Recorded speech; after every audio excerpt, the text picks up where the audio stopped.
बिना मंत्र तंत्र रे बशीकरण।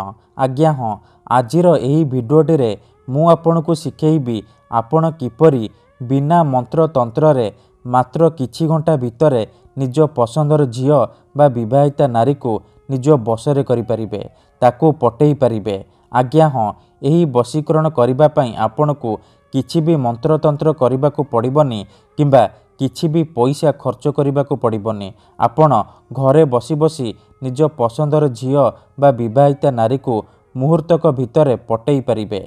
जदि आपण केउ झियो को मने मने भल पाउचंती किंतु जेते चेष्टा कले मध्य ताकू पटेई पारुनाहांती, ताकू निजर मन कथा कहिबाकू डरुचंती, आउ आपण चाहुचंती कि से झियो निजे आसी आपनकु भल पाउची बोली कहू, तेबे आजिर एही भिडियोटी आपणकर कामरे आसिबो। केवल आपनकु 2टा लवंग आउ खंडे कला सूता आवश्यक। आपणक घरे जो कला रंगर सिलेई सूता थिबो, रील सूता, आपण सेही सूता को व्यवहार करि परिबे। मने रखंतु, एही बशीकरण विधि को आपण केवल रविवार दिन करिबे। दिन 11टा रु संध्या 6टा मध्य करि परिबे। प्रथमे आपण कोन करिबे, जो 2टा लवंग आनिचंती से 2टा लवंग रे कला रंगर रील सूता को बांधी देबे।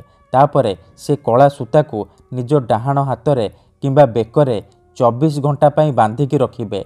24 घंटा पर आपण से कला सूता को खोलिबे, से लवंग को काढ़िबे, आउ से लवंग को चूरी की गुंड करि नेबे। आउ जेउ झियो बा नारी को आपण पटेइबाकू चाहुचंती बा बशीकरण करिबाकू चाहुचंती, पानी रे हेउ किंबा कोनोसी खाद्य रे मिसेइकी ताकू खाइबाकू देई देबे।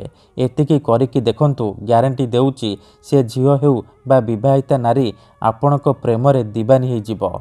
धन्यवाद।